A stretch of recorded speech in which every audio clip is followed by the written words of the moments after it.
last week.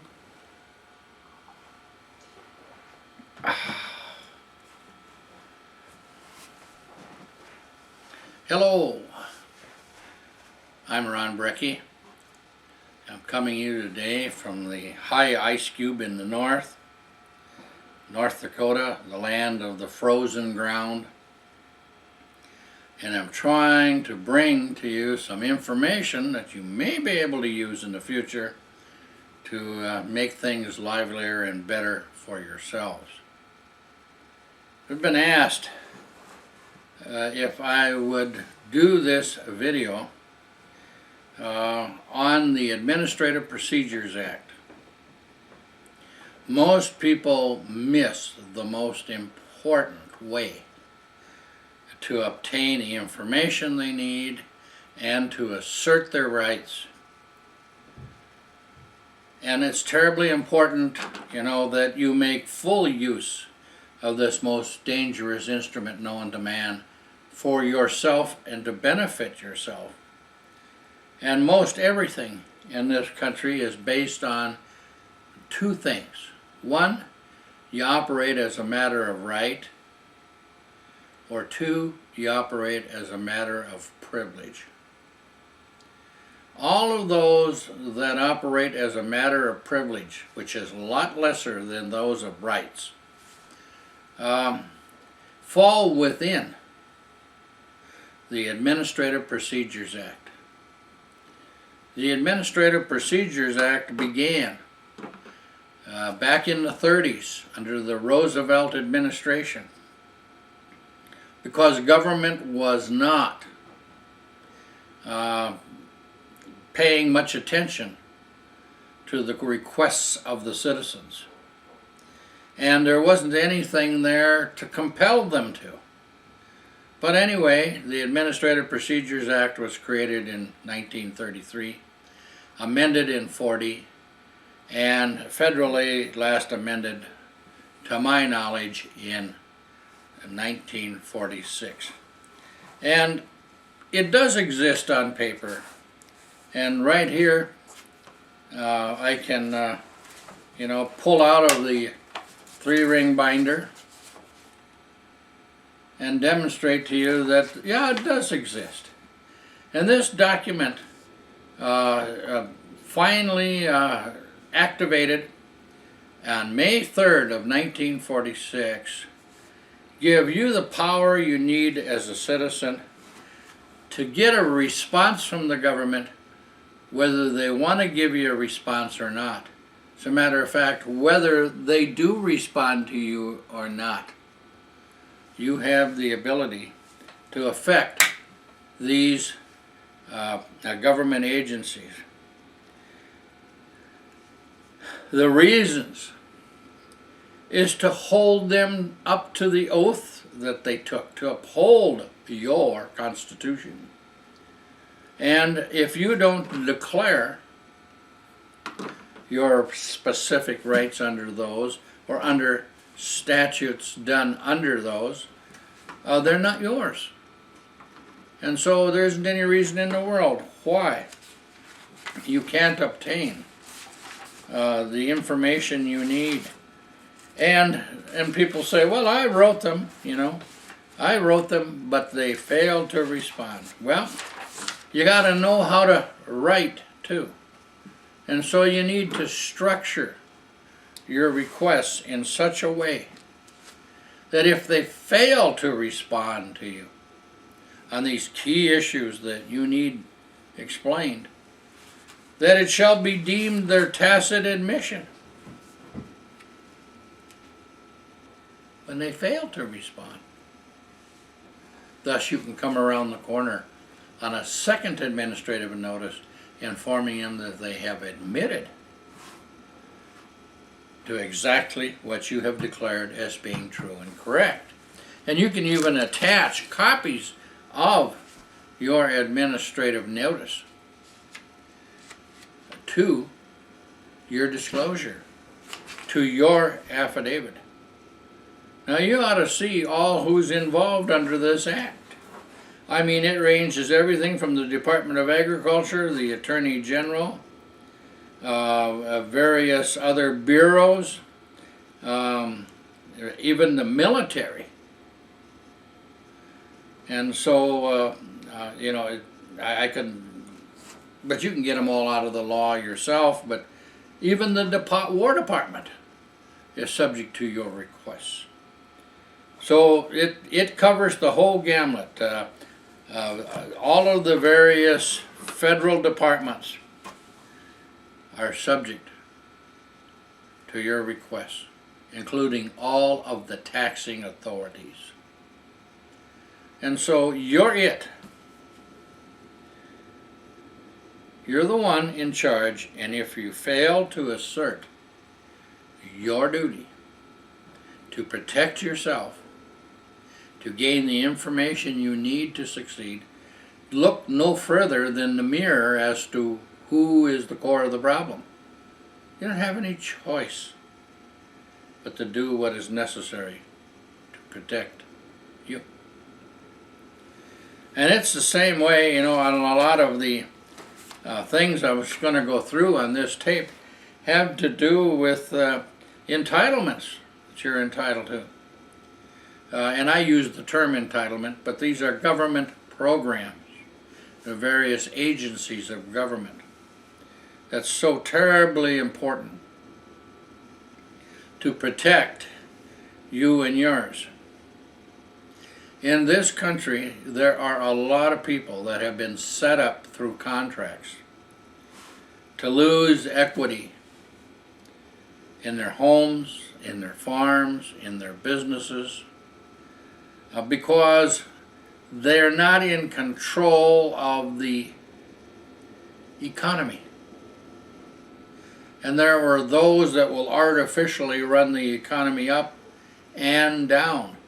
And of course, as the economy slips from the upper, more and more people get exposed to contracts they've signed that they now no longer can live up to. It's not of their fault or of their doing. However, what is of your doing is your failure to stand up for your rights, failure to get disclosure as to what's going on.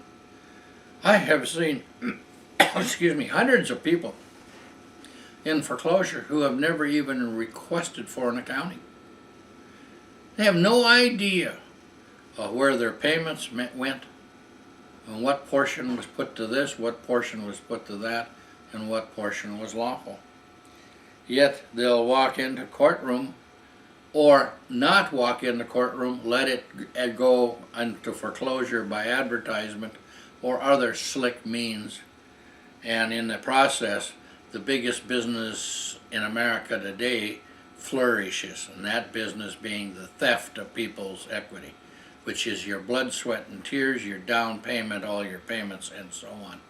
If you don't do what is necessary to protect your assets, you are going to lose your incentive to get up in the morning and go out and work. By failure to go out and work and produce something, the economy drops a little bit for each one of you. It just goes downhill. It affects everybody. Your incentive to produce must be maintained. Otherwise, the economy falls down the toilet when you pull the flush button. So important that you look after that. It would be different in this country if we didn't have the laws and the programs and the agencies where you can go for assistance. They're there.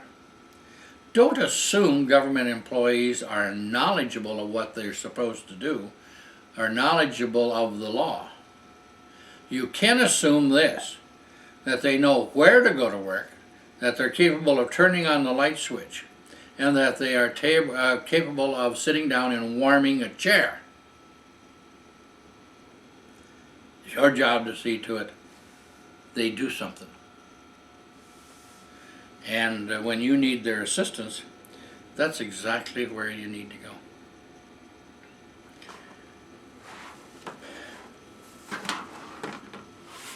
Maybe we should start in what is perceived by many as the criminal process. Just a simple traffic ticket. That opens up the Administrative Procedures Act. You've got to find out and verify if this officer was indeed certified. You don't know. Anybody can put on a uniform. You've got to be able to find out if you are being charged with an offense. You need to be able to find out if that officer is authorized to practice law, creating a summons and complaint, which is a moving court document. But you don't have to accept that. You have a right to have a formal complaint brought against you by somebody who is authorized to practice law. You need to know whether that officer has a license to use your airwaves. Have you ever checked? You have to make the administrative requests. You want a copy of it, or you want a license number that bears his name? In other words, it's your job to see to it that the person that's stopping you for a purported infraction is himself complying with the law. Yeah. And guess what you're going to find most of the time? They're not. Now, a good defense is often described as a good offense. Let's get to proof here.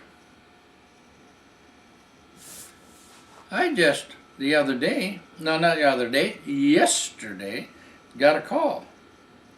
I got a call from a fella in Texas who informed me that he had just won his jury trial case on having no driver's license.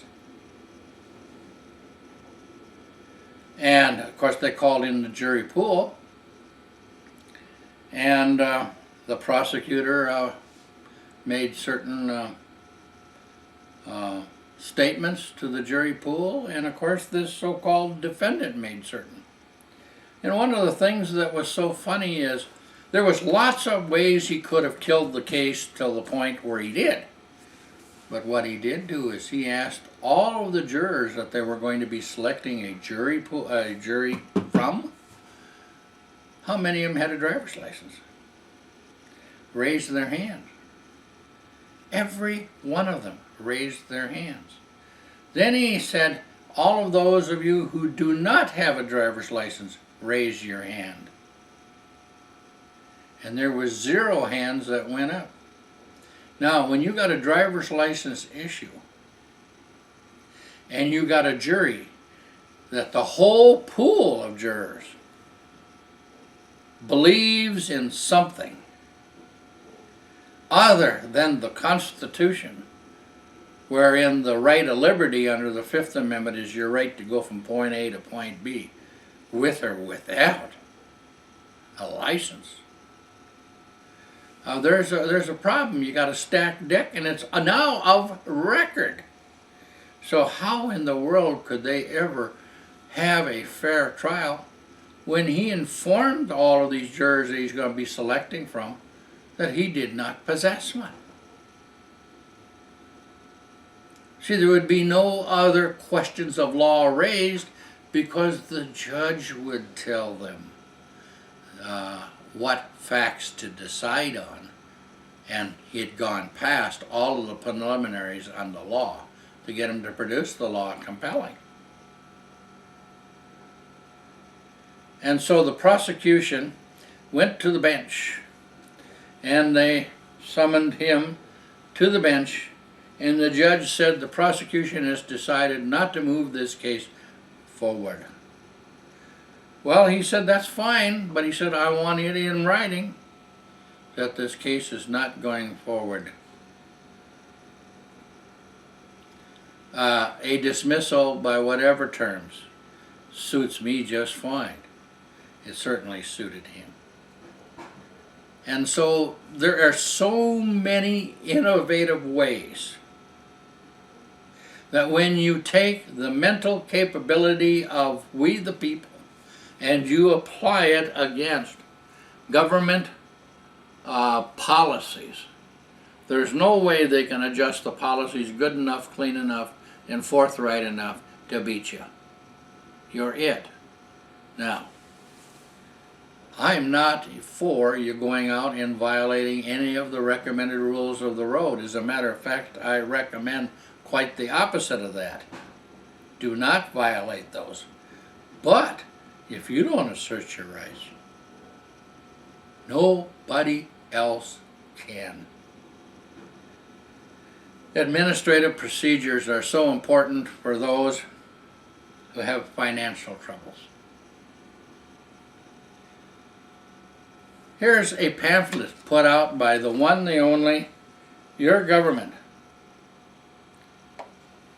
This is the U.S. Department of Housing and Urban Development.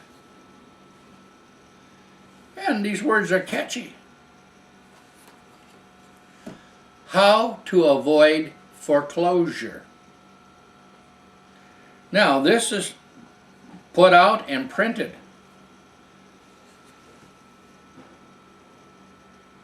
And there's offices in every state. There's offices in every state. This has their own number on the pamphlet, and it gives you basic information. I'm here to tell you, you must know that there's administrative rules that govern every one of these agencies. And here they're telling you the floor mat as to how you go about avoiding foreclosure. And guess what one of the remedies are? Going to HUD if you're in a community over 50,000 in population, and apply at FHA for a what? A loan to pay this debt on Main Street you got that you cannot pay at the rate that they're charging at this point in time. It's right here. There's another one.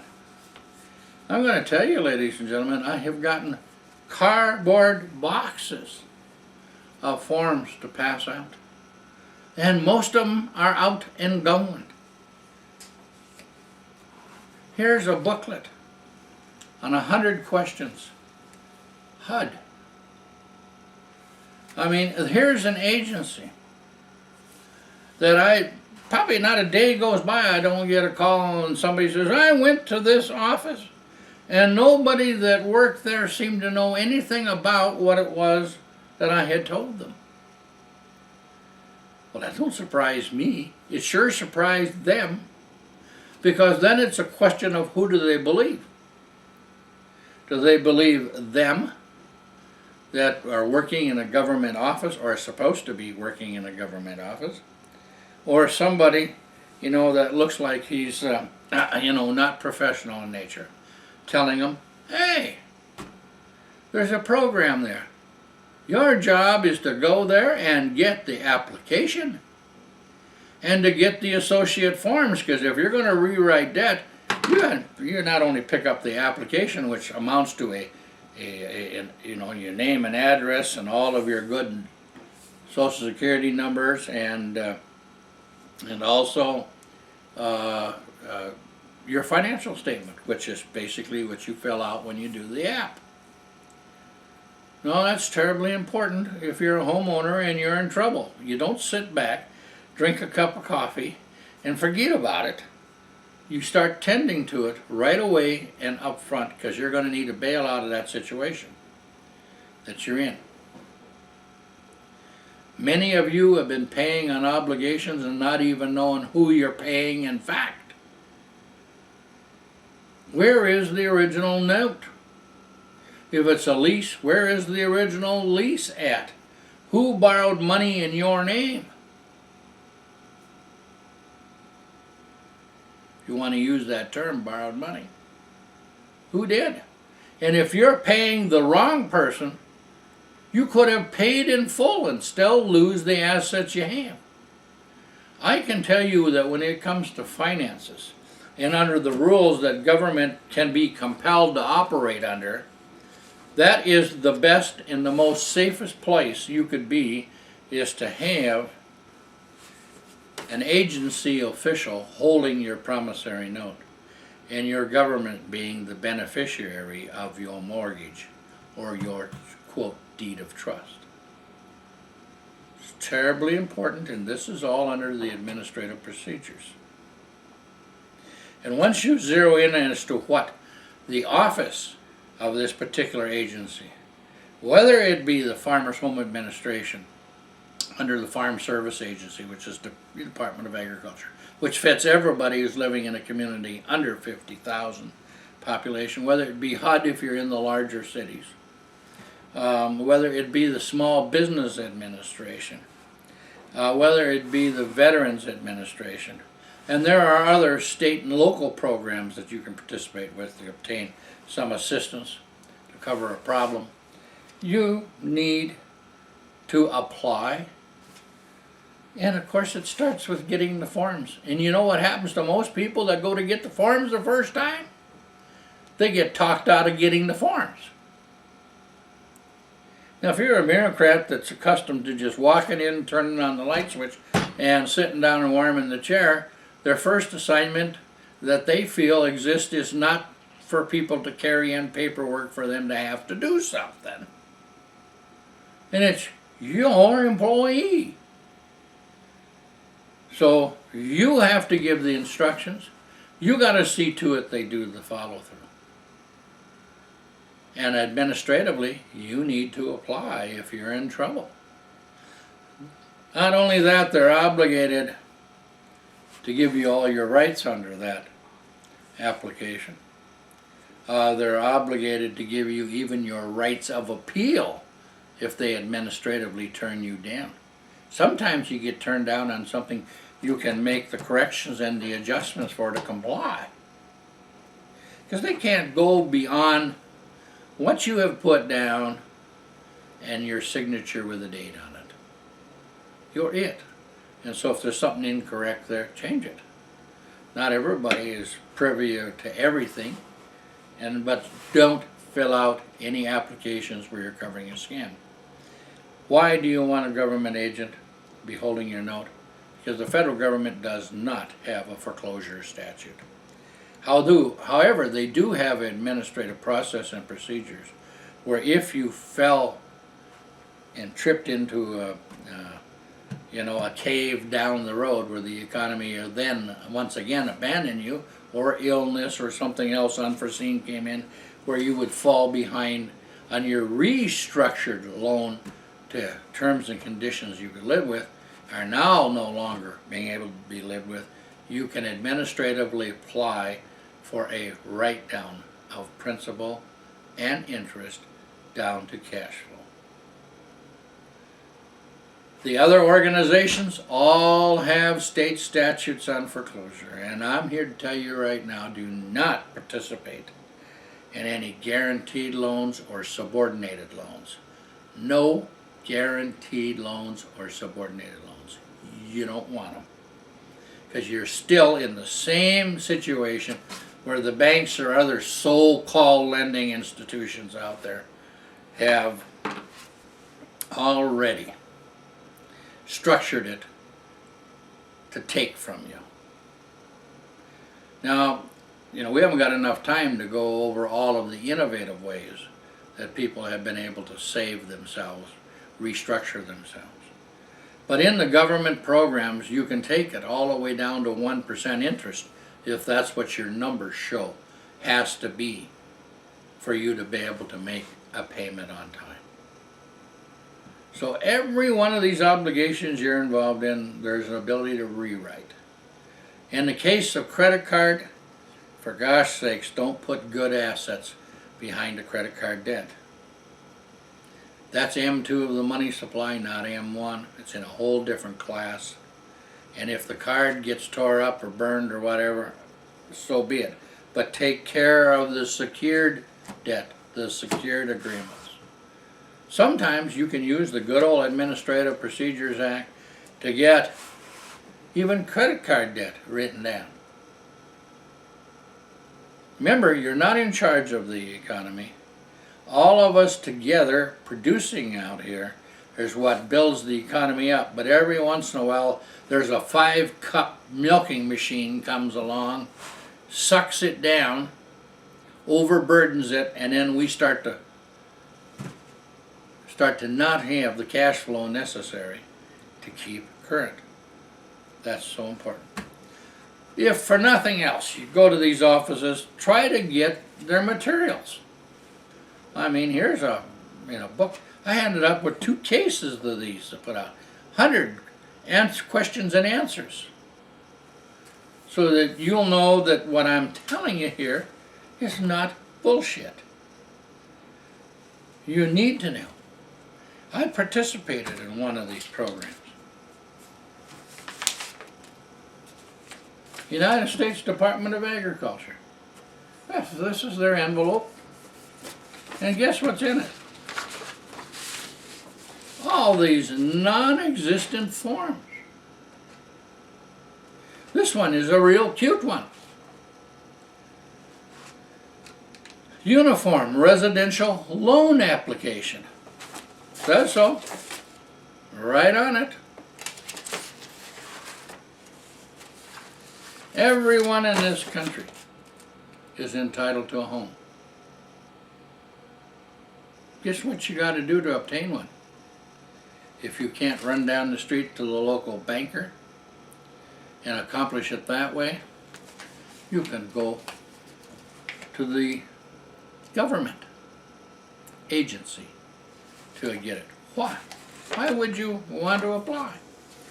Well, there, if you can prove that you can afford it, fine, under the new home buyers program, you may. But also, if you can prove you can't afford a home, you are entitled. Uniform Residential Loan Application.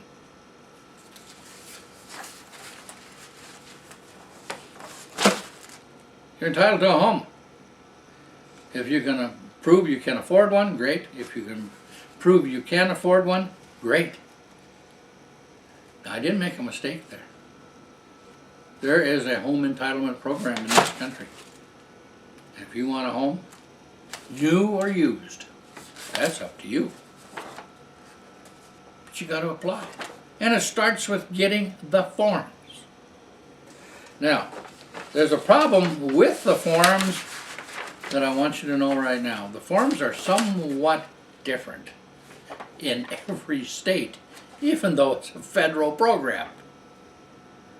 And you don't want to be working with forms that the so-called officials in each state are not accustomed to working with, because it scares them, it gets them concerned. This is not what they're accustomed to working with. And so you want to pick up the forms wherein this deal's going to be done. Within that state, that this deal's going to be done. It's terribly important.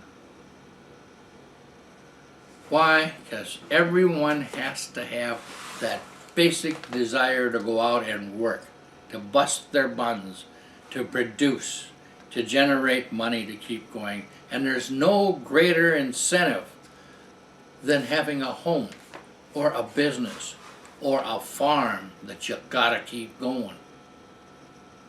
That's what's behind the economy in this country. You.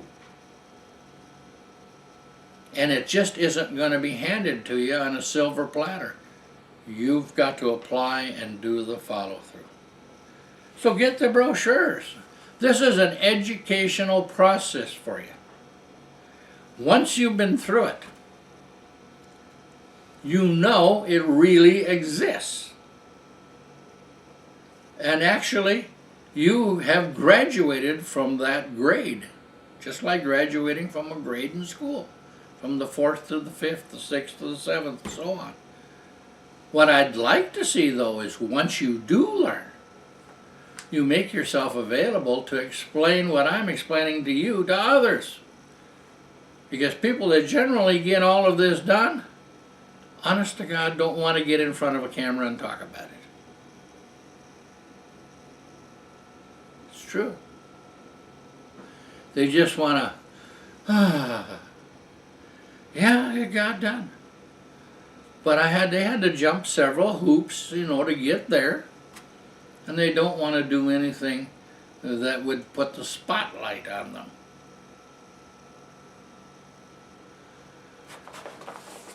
Now, I participated in a group of farmers called the Flap Group. And they're the ones that brought the suit against the Department of Agriculture employees in 1983. And the reason they brought that suit against the employees is because they couldn't sue the agency. The agency is purportedly exempt from lawsuit. And so be it. You go after the employees then. Those are named parties. And that's terribly important for you to pick up on. People like to sue banks or give notices to banks, to government agencies, to businesses of various kinds. And who you want to be communicating with is live bodies within those organizations. So you're writing to them. Are you hearing me? Because them are ultimately responsible. There isn't a corporation in any state where there isn't somebody of record that's behind, that's the person to be served process to. It'll be in the Secretary of State's records. You want to be talking with and you want to be insisting on individuals. Now, I've been in jail a few times. State prison, federal prison. And luckily I was there never having been charged in fact with a crime. See, it's a lot easier to get out. But the fact of the matter is that you got to realize that there is process in all of it. And it's your job to make the record as you go. And a lot of people don't have enough knowledge of the law to begin with, or they would have never gone and graced any of these places where you get free board and room. And people are so afraid of those places that they're scared to do anything. They cringe up. I don't want to go to jail. I don't want to go to jail. Nobody does. But once you've been there, there isn't anything to fear either. There's way more honesty in jail than you're ever going to fight on the street, a main street, or in the lobby of a church. Why? Because those people that are there, the system has caught their attention. And they're in a position where they're willing to share. And so you can gain quite an education in the law being there. But the main education in the law you need is the administrative process, because you can avoid a lot of the other stuff. And people say, well, the most I'll lose is I'll lose my business, and the assets of the business, or I'll lose my home and those assets. Well, I want to tell you something. When something's taken away from you, that's a taxable transfer. And you're going to find, as time goes on, if you've lost something, the tax is going to be inverted and assessed against the person that lost the assets. Because those that steal assets don't want to pay taxes on them. Liken that to a jewelry thief who walks into a jewelry store and walks out with a $500 diamond ring. Not a very expensive one, but a diamond ring. Is he going to declare it on his income tax that he valued that $500 diamond ring, and so he should pay the taxes on what he stole? Heaven's sakes, no. But in the legal process, in the taking away process, they invert it. So those who stole are going to inform the Internal Revenue Service and other state taxing authorities that you benefited. They're going to want you to pay the taxes on what they stole. So don't let it get that far. Oh, can you win with that? Of course you can. There's methods of taking care of that. There's all kinds of IRS forms, some of which you can use to disclose just the opposite. But why is this done? To create eventually quasi-criminal process. To put you in jail if you don't pay your debt. You need to pay the debt, but you need to pay it under terms and conditions you can live with. And it's your job to see to it that you did. Now, you know, I've seen cases that are very, very easy to settle, that have been settled and straightened up nice and went on. And the hardest one I saw, which took several years to accomplish, was an attorney in Oklahoma who had a note and mortgage on his farm. And he was paid 10 years ahead. I mean, that much into the future. That many payments ahead. 10 years worth. And the so-called lender sued him for foreclosure.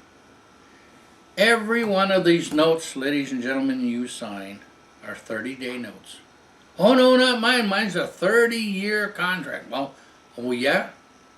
They're all 30-day notes. Why? Because they can, in any 30 days of the year, which means 12 times a year, you could receive a notice of foreclosure. A notice of default. Are you hearing me?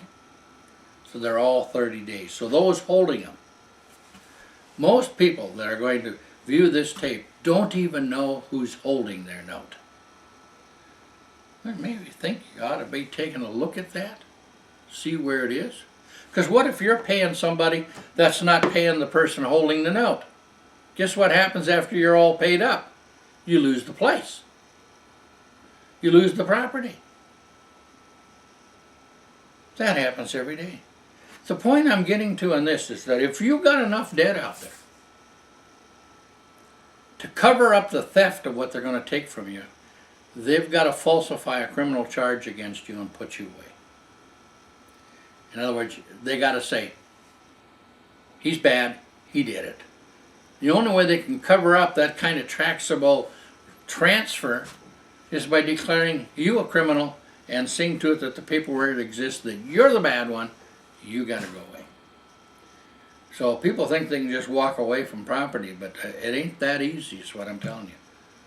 I can remember a fellow that had $20 million worth of assets and $10 million worth of debt. And I made it very clear to him, look, mister, if you can't pay the debt, you're going to jail. Because that's so much money that's going to be stolen. And they don't want to pay the taxes on what they stole. You're going to get it. So he was, required to do something. Did he, in the final analysis, do the follow-through? No, he started to. And the reason I'm telling you this story is because I want you to know that when you start to do something, don't start without following through. What happens in a lot of these agencies is that so many people demonstrate an interest to begin with and then fizzle out. And believe you me, that's the majority of people, not the minority. The majority of people fizzle out and don't follow through. Don't start the administrative process if you aren't going to follow through. Well, I intended to follow through, but they keep shouting at me on paper. Yeah! You're the one that's in charge. They hold a privilege.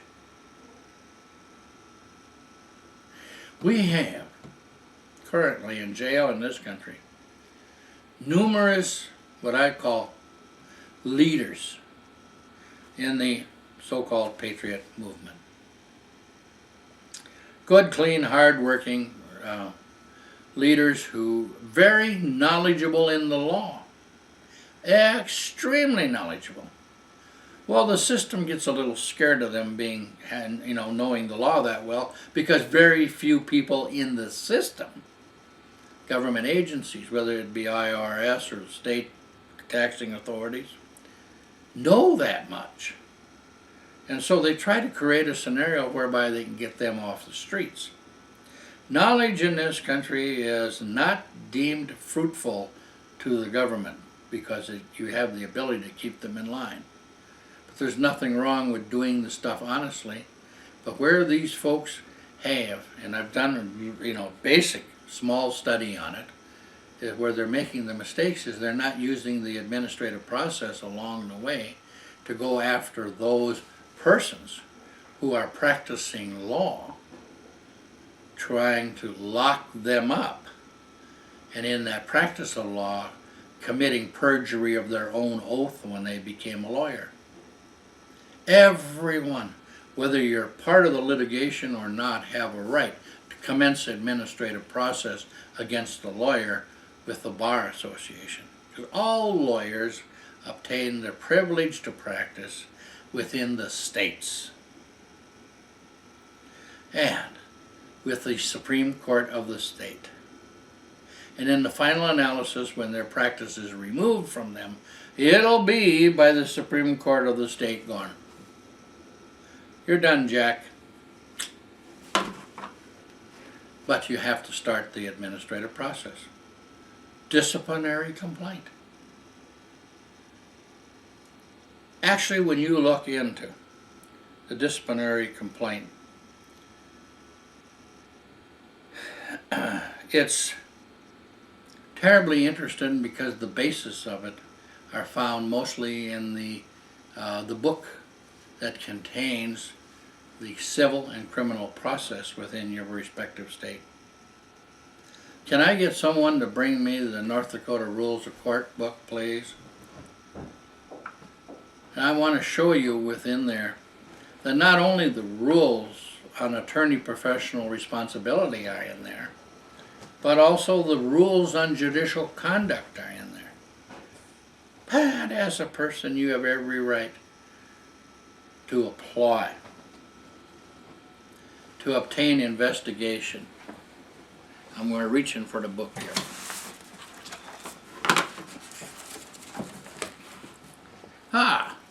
To open right up to rules of judicial conduct. Right here. There ain't many pages of them. But when you read through them, you'll say, "Oh my goodness, oh my goodness. And I let this judge get away with that?" Yeah. Well, now we got this other one in here. Oh my goodness. Rules of professional conduct. This has to do with attorneys. Yeah, and if you look at the index here, it's kind of interesting. Competence, scope of representation, diligence. Well, competence, you can always get them on that. Diligence, you can always get them on that. Fees. Well, there's one I know going down now because he ran off with somebody's trust funds in the attorney-client trust account. Conflict of interest. They're a walking conflict of interest. And then they got various relationships into government there, which disqualify them. Safekeeping of property is another one where you can zip them on. But there's all kinds of rules here. And when you're doing a disciplinary complaint, cite the facts and then the rule it falls under. See here, they go all the way from 1.1 rule to 8.5 in this book. I can tell you this, if you want to get an attorney off the case on the other side, get him into the bar. Because you're going to find that the Bar Association and other lawyers act in certain circumstances as cannibals. They'll eat each other. They're envious of each other. And all you got to do is get one of them hunting dogs, sicked on another hunting dog, and it's Katie bar the door. Not only that, there's somebody looking over their shoulder while they're in the courtroom. It's like, those attorneys get darn concerned when they're facing disciplinary process. Oftentimes, they're so incapable of defending themselves, they have to hire a lawyer and pay them big money because not even the lawyer feels he's competent to represent himself when he's representing you. Come on now, give me a break. I have a farming background, but I still understand a little about Mother Nature. You want to judge off your case? Turn them into the bar. Excuse me, I made a mistake there. Turn them into the Judicial Conduct Commission of the state. If it's a federal judge, you turn them into Washington, D.C. Right now I don't know who is the head of the Judiciary Committee out there of the House. Joseph Biden was the last one that I sent out there on a federal judge. One of the things you can do is you can actually clean up your judiciary by taking them to task under their code of conduct. See, they get away from that over a period of time. It's like these municipal judges, for instance. Municipal court is a court of no record. But people get sucked into it. What does that mean, no record? They're only there with your permission for you to pay them money. And their job's to collect money and get your permission for them to collect from you. Many of them never taken an oath. There's no record of the proceedings, it's just pay. How can you lose in a court like that, especially when you got a right to appeal it without cost to a state court, where there is a judge that's lawfully sitting who has taken an oath? Or at least you have a way of checking it and finding out. In most state judges, they have taken the oath. So you can bind them down to that Constitution very clearly, especially the 4th, 5th, 6th Amendments. Read those closely sometime, and then go on to the 8th. Those are basically the hot amendments, all the way from excessive bail on down to breaking and entering without just cause. You'll find the whole gamut there. Recently, I embarked on receiving so-called indictments from across the country. I've asked people to send me a copy of so I can review and see if there's any errors in them. Ladies and gentlemen, you wouldn't believe what you've seen. Majority of those documents are not indictments in fact. Yet people are sitting in jail. How can that be? It's easy. All you got to do is hire an attorney and waive your rights. Because where are your rights? Your rights are in the law. And when you jump from being charged to only argument of facts, because all of the arguments of law are waived as soon as you have an attorney, he can't argue the law. He can only get in there and argue the facts. Your chances of winning are this. If with an attorney, you got a 97% chance of losing. Without an attorney and not knowing anything yourself and going through this learning process, you got a 98% chance of losing. There's only 1% difference between an attorney and not when it comes to the argument of facts. Where are most of the cases won? They're won in the strictest argument of the law. And that's what most people waive. Don't go beyond that. Most of these indictments, and I'm telling you, 95% of the indictments, it's my best numbers, 95% of the indictments are not indictments in fact. They either don't charge a criminal section of the law, can you imagine that? Not even charge criminal section of the law, to the fact that nobody went before a grand jury to obtain an indictment. They just typed up the document But I've, and these, some of these classics that come across, it's unbelievable. Can you imagine a person going to spend life in prison on 3 criminal charges where the counts were done correctly pursuant to the Sixth Amendment, nature and cause, per count? He had 3 counts. Each count, count 1, is properly done as far as the count is concerned. Pursuant to the Sixth Amendment, it was done correctly. However, count 2 is identical to count 1, and so is count 3 identical to count 1. Tried 3 times on the same cause of action, and there wasn't a single motion to dismiss filed. You can't be 3 times held. But if you don't raise the issue, get free board and room for life. I don't recommend that anybody go out and break the law in any way. But if you have, it's their job to prove it, and to prove it lawfully.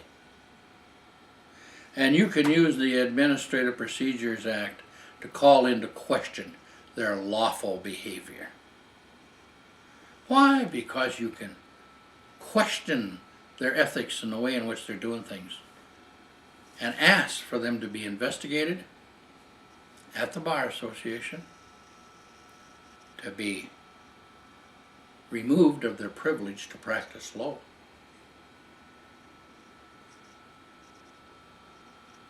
And if you can prove a fact, a dollar and cents fact of injury, they all have insurance or they can't practice.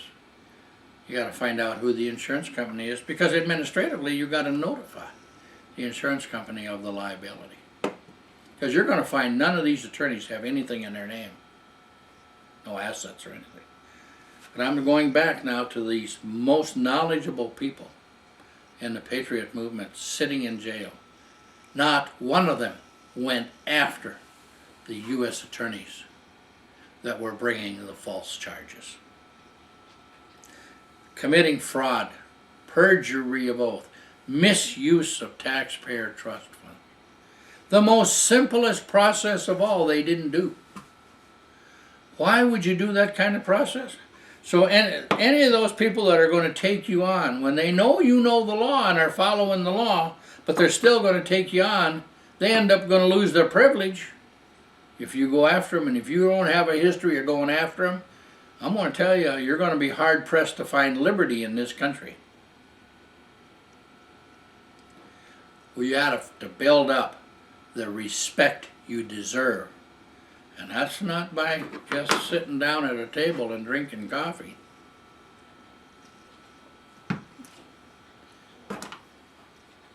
You got to do something about it.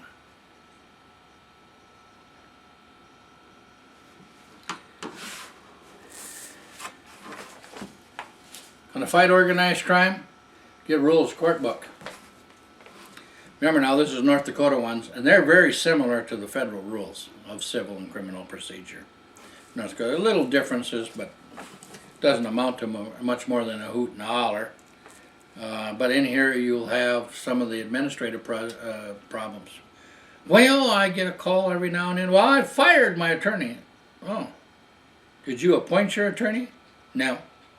Who did? The judge. Then how can you fire what you didn't appoint? You know how to fire an attorney? Get him in to the disciplinary process. What he'll do is he'll go to the judge and say, I got to be let off this case. And the judge will let him off. You got to know how to do it. Stand in there and do things correctly. Now, for those of you that pick up on this administrative stuff, that have financial difficulty, and I'll go over it again, whether you're a farmer, whether you're a businessman, whether you are a homeowner or without a home and need a home, if you're in that category, or if you are a veteran. All of these programs exist. All of those agencies have the forms. There's even subgroups that make themselves available to help you follow through with some of these agency programs. Well, if you can't get off of first base, then what you're going to need to do is go look there for one purpose, and that is for the education as to how it gets done. Have somebody that's deemed to be an insider help you get forms. You want your 3-ring binder. You hear me? 3-ring binder on every administrative effort to start with the oldest document, page 1, and then as you go through. So it reads like a storybook from once upon a time to where we are now. Because anybody that's the least little bit knowledgeable in the process can go, here's where you are. Well, yeah, here's where you go next. But I'm telling you, when you got a stack of unorganized papers, not only is someone else confused, whether it be the sub-agencies or the agency itself, but you're confused. And you must give the impression that you're organized. And you don't want to go to these agencies where it looks like you just crawled through a culvert before you got there. You know, spruce up a little, you know, look presentable, because there's also a job of selling that needs to be done right here. And there are some people that are just born salesmen, you know. They could fall off a rock and sell that concept. But the bottom line is that you got to sell along with the law. But the law is there for you to assert, and the administrative process is there for you to assert. And you just start the ball rolling. Now, by sitting back and doing nothing administratively, even the finest minds in this country can end up in the can for a stretch of time. How you protect yourself is by using the Administrative Procedures Act. Now, within this book here, I showed you the federal one. I want you to know that in every state, when you're dealing on state deals, there is an administrative act for the state. And of course, this is the one from North Dakota. And you'll find that those acts are being adjusted more. The federal one is there, it's ironclad, it's been working. And it is the biggest piece of muscle you got. Right there. Now, I'd like to, take you into the farthest reach. Well, I've got this deal. I think it's bigger than I can get done administratively. Well, through my study of the law for these umpteen years, I've come to realize one of the hardest things a person can do to himself and his wife together is sign a bankruptcy petition for a Chapter 7 bankruptcy.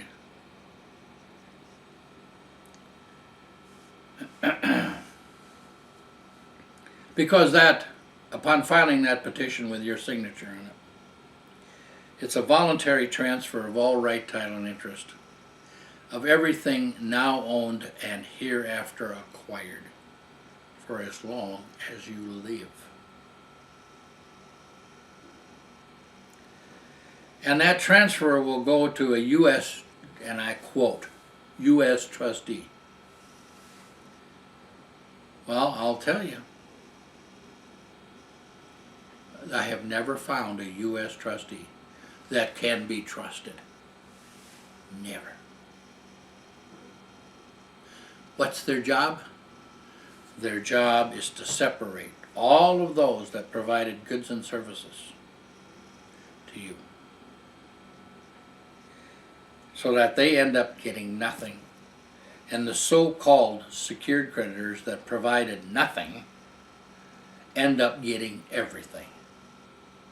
And I don't know of an attorney that will tell you that none of the good statutes in the code will be administered in the bankruptcy courts of today. These are hand-picked people from the financial communities that are sitting there. U.S. attorneys are running the trustees. In short, for most people, when you file that petition and walk out of the courtroom, I can raise both hands in the air with all my fingers separated and say, you lose. If you filed a 13, an 11, a 12, you'll find they'll all be converted as time goes on. And I say all, almost all, into a 7. You do have administrative remedies there. And I want to pull this big book out just for you to take a look at. You know, this is organized, it's in date order, and besides that, this is a masterpiece. This person and his wife gave me a call one day, 2 weeks after they had filed a Chapter 7 bankruptcy.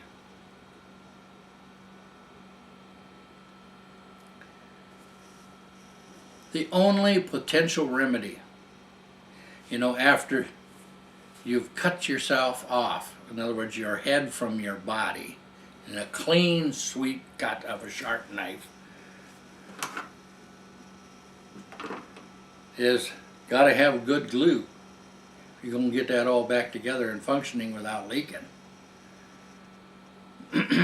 This fella decided that he would take on the creditors. And you can see there are a lot of red flags here.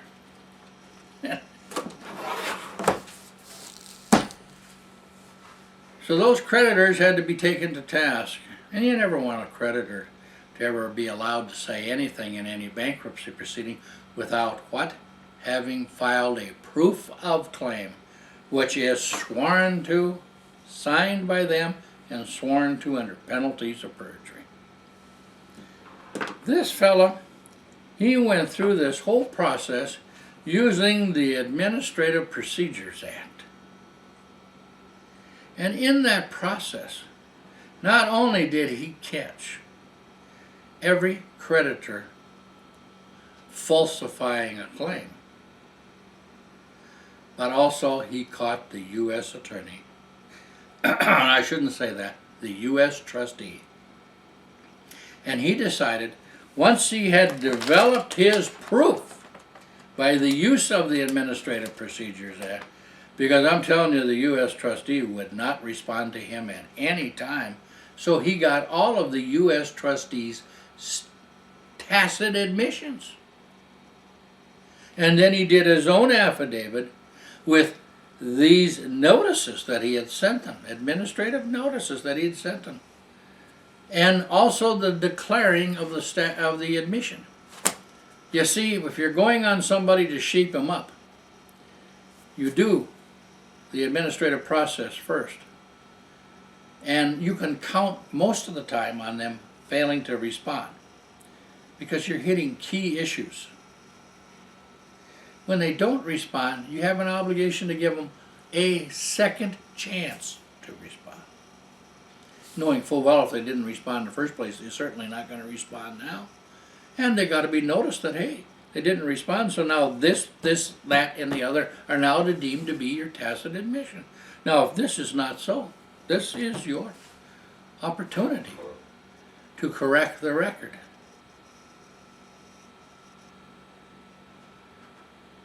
Finally, once he had accomplished that and had his sworn statement, he went to the U.S. attorney in charge of the bankruptcy trustee. Well, that was interesting because the U.S. attorney knew the bankruptcy trustee was not complying with the law. And so the U.S. attorney couldn't believe all of the evidence that had been compiled without the trustee's response against the trustee.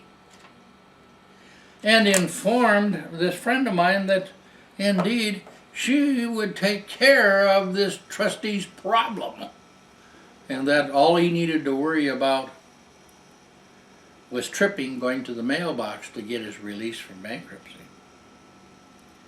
Well, there got to be more than that. The bankruptcy trustee informed the court that my friend had requested a hearing in bankruptcy court. Well, he hadn't requested a hearing in bankruptcy court. The U.S. trustee was going to try to slam dunk the debtor. Debtors, him and her. I get a call from him. And he said, well, what the discussions were with the U.S. attorney in charge of the bankruptcy trustee, that everything was taken care of, etc., etc., etc. I said, yeah, but don't you be 1 second late to that hearing. No use. I didn't call it. I said, don't be 1 second late. He went there. He wasn't a second late. They were surprised to see him there. And he decided to admit his proof onto the record. And once he'd done that, it was a record in the case, all attached to his affidavit, identifying each document and each tacit admission. And then he went back to the U.S. attorney and informed her that she obviously wasn't in charge of her trustee. And you talk about the lady's claws just grew right there before his eyes. She was so hot. He was part of the direct scam from the lender. And the lender had tried to get its attorney to represent the trustee.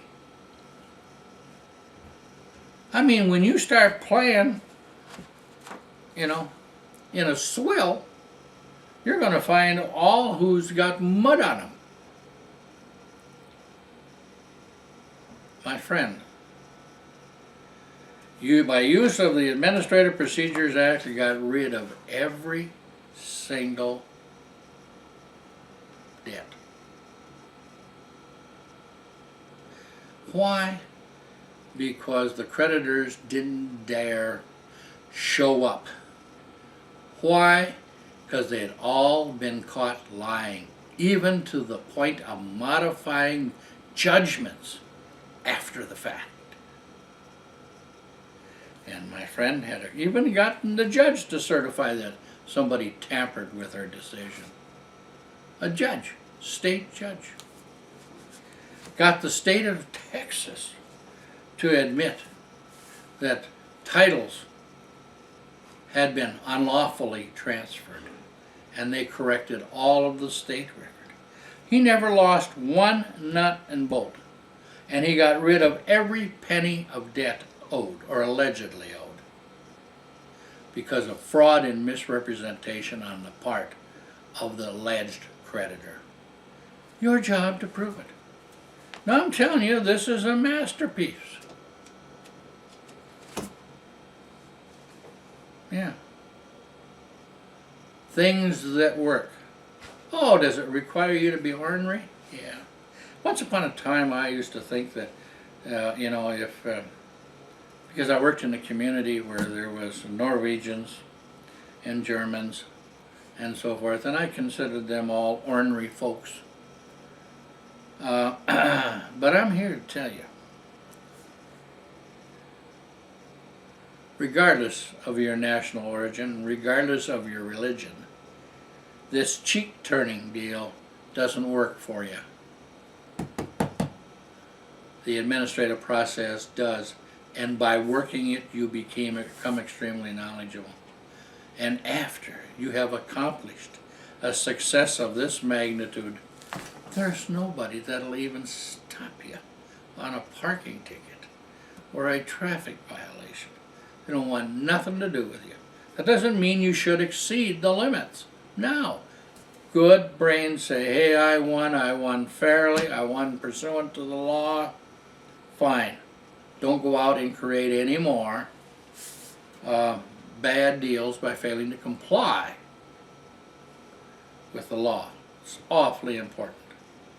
But staying within it, there are so many remedies in the law that I feel elated every day I wake up, because I know that whatever the problem is, there's a remedy.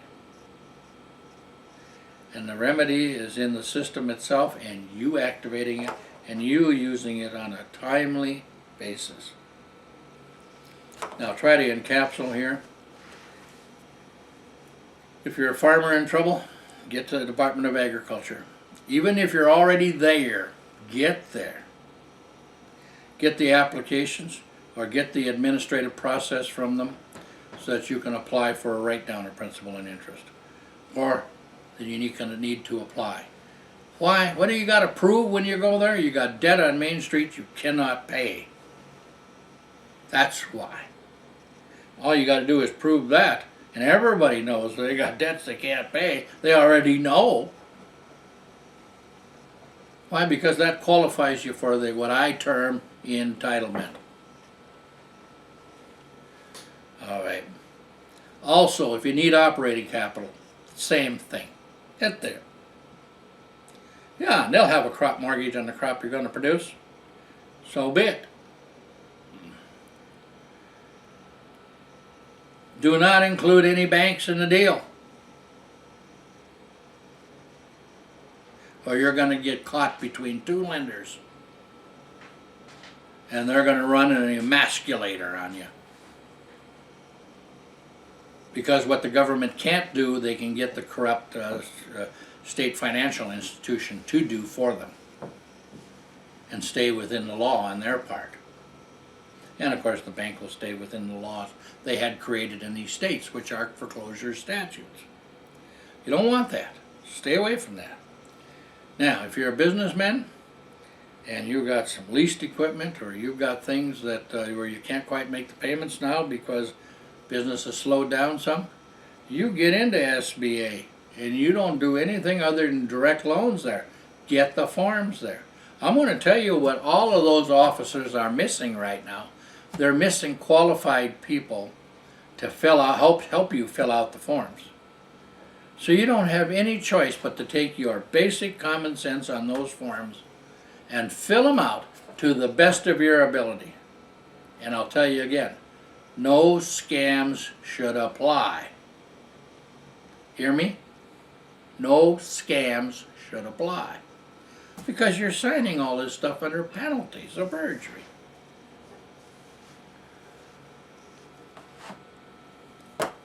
And get these matters picked up. Same way with this leased equipment. You don't know that the person you're paying is paying the loan on it that they took out in your name that you don't even know about. Well, this kid's been through that. I lost 2 vehicles that were lease purchase vehicles because the person in the company, i.e. that I was paying, didn't pay the bank that they borrowed the money on for the pickup under my name. I didn't even know where or who. So get rid of all of those leases. Especially if you intend on owning the property. If you're just going to lease it, wear it out, and let it go, well, fine, don't change that course. But I'm here to tell you, you won't end up with owning the property. That's the point I'm making. A direct loan, and you insist also in writing that an SBA that all of your loan documentation stay within that office so it don't get planted clean across this country at various locations. The other thing is, if you're with SBA and you've got problems now, well, what does your financial statement show now? You can apply there as well for a write down of principal and interest. And once you write it down, issue a new note and get the old note back once you've signed the new note. You can't let these instruments not be returned to you when you're rewritten them or have paid them off. If you've paid them off, get them back or get them out of circulation. I know farmers that lost their farms that didn't get their notes back until they matured 20 years after they lost the farm. Their signature was still being used in the commerce by lots of profiteers. Why? Because they didn't know you got to get those negotiable instruments out of circulation. It's terribly important. And you use the administrative process to do the writing. Remember, administrative process is, like a letter writing thing. And then, but if you don't respond to me within this period of time, it shall be deemed that you are not in possession of the promissory note, that you don't possess liability insurance pursuant to the law to cover your potential liabilities. In the case of the banks, it's always banker's blanket bond and banker's errors and omissions insurance. Why don't you find out who, what? How many of you got checking accounts have got a copy of the account agreement? You signed creating the account. Bank never signs on to them accounts. Also, you've been told there's FDIC insurance on that bank. Whoopee ding dong. They never pay out any claim until they have closed the bank. So if they give your money to somebody else, they lose it, they steal it, whatever, you have no insurance as long as that bank is in operation. So you got remedies, You got the controller of the currency, which you can use the administrative process on. Yeah. You got FDIC you can use, and of course you want the bank audited. You want to know where the money went. Because believe you me, even these taxing authorities walk in there. They walk in there without a judgment to support any lien. Are you hearing me? Without a judgment to support a lien, there is no lien in fact. And if they lose your money or give your money to them on a lien without a judgment to back it up, you're entitled to the insurance payment for that lender's insurance, from that lender's insurance company. And they got to be billed. Well, can you make them pay you? No. But you can lien the reserves the insurance company has pledged with the insurance commissioner of the state, which is cash, open, unencumbered money. You lien it. That way the insurance commissioner can't use it to hire attorneys to sue the bank. And of course then they're out of compliance with state law.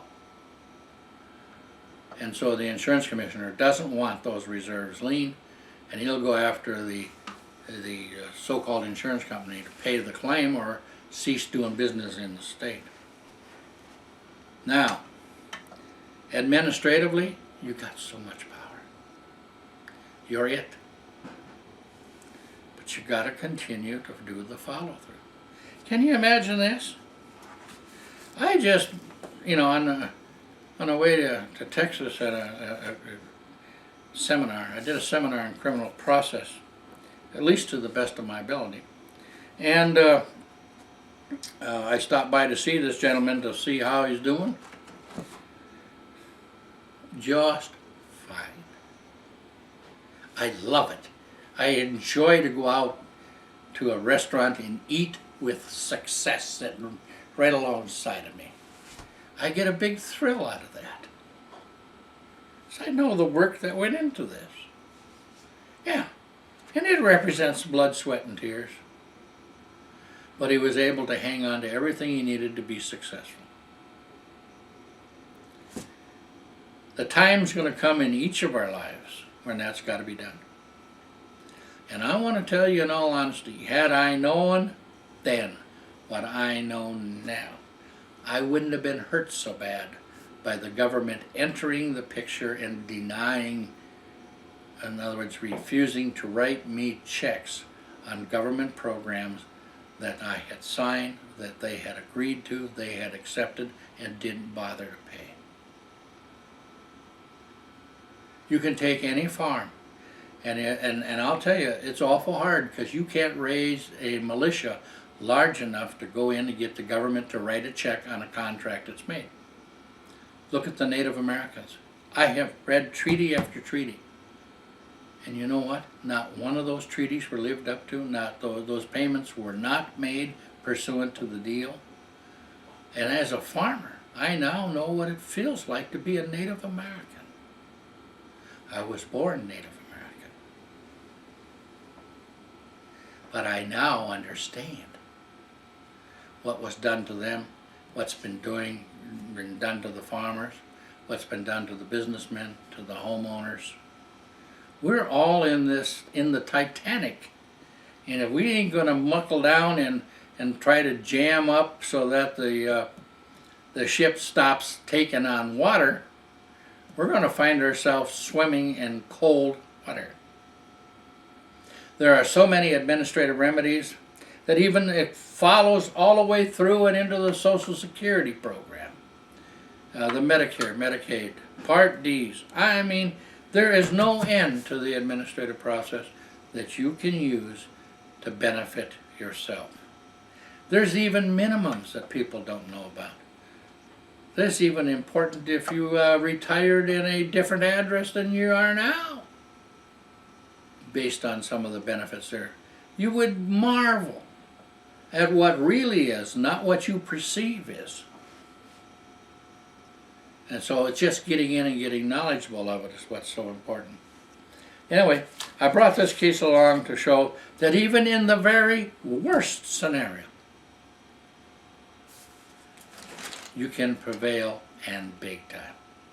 I can also tell you this: those that haven't prevailed fall into two categories. They started out with a scam. Those fail given time, or they fail to follow through with the administrative process. Those that won did so by winning.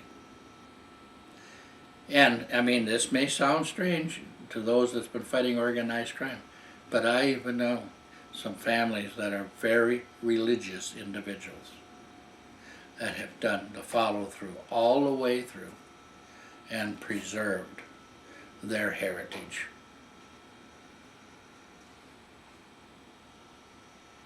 But you got to recognize bullshit when it comes from the podium,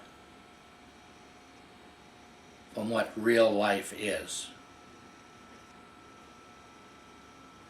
They prevailed. I like those folks. You can turn your back on them and not worry about a knife getting into it. I like that. Now, that's what we all need to be. We need to be people of our word, and we need to stand behind our paperwork, and we ought not to be scamming, but we need to develop evidence to protect ourselves. Unbelievable. And you can give notice administratively as well as to what is. That's another important part. If your job in any litigation or any problem area is to make the record, and it doesn't do you good to make the record if you don't have it organized.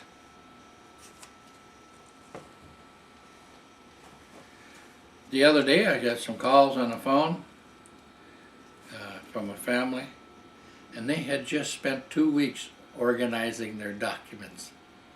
And that was so nice. They had them in date order. So I could ask a question and they could go, prr, prr, prr. Yeah. And then another question, and they'd go through, wow, we got 5 books here. Yeah, okay. You know about which book it's in because of the dating. And so the problem got fixed over the phone. Why? Because they have it organized, and then they knew exactly what to do. And they even typed up what it was they were decided to do, called back and read it to me. I said, masterpiece. Put a star on the wall for yourself. It doesn't, it's not a hindrance for you to put gold stars, silver stars, whatever, for accomplishing something. Excellent. Yeah.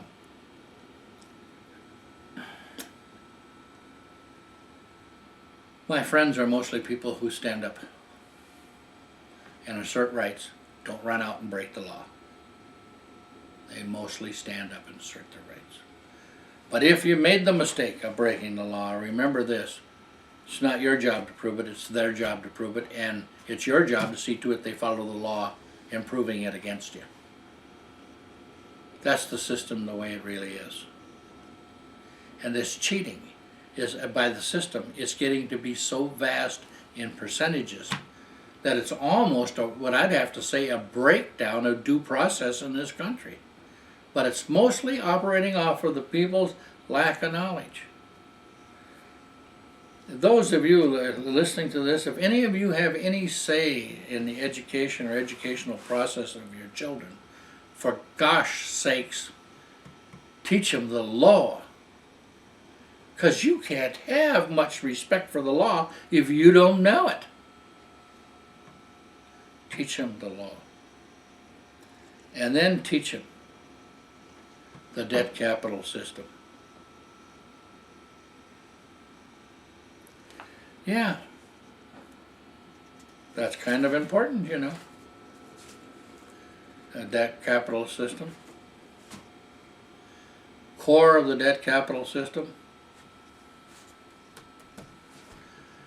Tom Schaff, a CPA that audited banks, has done some books. And those can be obtained. So that you know what banking really is, not what you believe it to be. And then within there you'll see the power that you had to create the capital in the first place. That it's your responsibility to see to it gets paid back. It's also your responsibility to watch out for the defect that exists in the debt capital system. These programs here, by the various agencies, is your last chance. Because these are all deemed to be lenders of last resort. Your last chance to rewrite under terms and conditions you can live with. Plus, it opens the door if you've got problems in the future that you can obtain administratively. Right down, or principal and interest, down to cash flow. Remember, you can't get blood out of a turnip. So when they want to get blood out of them, there's no physical way possible. Don't go to the mirror and look at yourself and say, I am the failure. I am the one. Look at the fact that there's a defect in the system, and there is. In the debt capital system. Because the interest is never created to pay on the debt at the time the debt is created. And so everyone is in the opportunity of losing. It's just wait till their time comes up, and they've got to administratively handle it. Yeah, in discharge of debt nationally, does it cheapen the dollar? Yes, it does, but it's uniform in nature. And so that's one of the reasons the dollar decreases in value is forgiveness of debt, whether it be foreign countries or whether it be you in your office or your kitchen table. Terribly important. Also, you got a lot of administrative remedy using the Uniform Commercial Code. And most of those schemes that are out amongst the Patriot movement at this time aren't worth the paper they're written on. The bottom line is the UCC was developed in 1962 in the state of North Dakota for one reason: to secure a promissory note on products not produced yet. In other words, so you could mortgage what's going to be produced. Keep it along that line and you'll stay right with the Uniform Commercial Code. But also, if you're going to produce a crop and you can't get operating capital, there's nothing wrong with giving your suppliers up front a portion of the UCC1 made out where they're the beneficiary. If they're going to deliver $10,000 worth of fuel that year, fine, be sure it's made out for $10,000 for fuel. And of course, as they deliver the fuel, you'll have the tickets to show that goods and services were provided. Why does that help you? If you have that a public record at the Secretary of State's office and they have it in their possession, it's because they run into a priority claim position in any bankruptcy, whether it be voluntary bankruptcy or whether it be invoked bankruptcy. The bottom line is the secured creditors are going to have to pay off the priority claims before they can collect on their security in bankruptcy. It's terribly important, if you need to use that you stay on top of it. Because when secured creditors realize they're going to have to pay off the debt, they're not so apt to pull a pin on you. They're apt to sit down and work something out with you that you can live with. But remember, you always got these backup programs, and they're deemed to be lenders of last resort. And use them on that basis. Because they're lenders of last resort, don't mean that they're the least desirable. You'll find that that way of managing it is much better, and you'll find that the honesty level in government agents is higher than that of the banker down the street at the corner. So please, pick up your affairs and use the Administrative Procedures Act. Just plain old doing it is participating in the act. So, and I'll just show you one success here. There's been hundreds of them that I'm aware of. Catching the other side, breaking the law. The best way to do it is to get their admission without them responding. You heard it from me. I wish you the best. Remember, you got to protect yourself. No one else can. Thanks again for your time, and best wishes.